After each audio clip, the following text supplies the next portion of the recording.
అసలు కర్ణాటక నుంచి ఇక్కడి దాకా ట్రావెల్ అవుతోంది ఒక పదార్థం, అది నిత్య అవసరం మనకి. ప్రతిరోజు మనం వాడే పదార్థాల్లో పాలు చాలా ప్రధానమైనవి కదా. ఎలాంటి జాగ్రత్తలు తీసుకుంటున్నారు? ఏ విధంగా అక్కడి నుంచి ఇక్కడి దాకా వస్తుంది?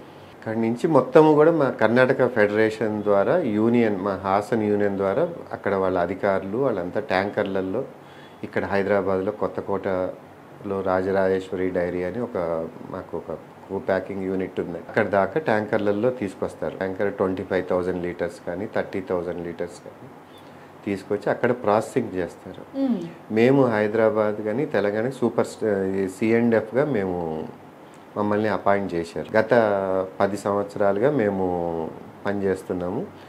ఒక 36,000 లీటర్ల నుంచి దాదాపుగా ఇవాళ 2 లక్షల లీటర్లు, 2,10,000 లీటర్ల దాకా మా యూనియన్ ఇవాళ హైదరాబాద్లో చేస్తుంది మా ద్వారా. పాలు పెరుగు కలిపి 2,10,000 లీటర్లు 10,000 లీటర్లు చేస్తున్నారు.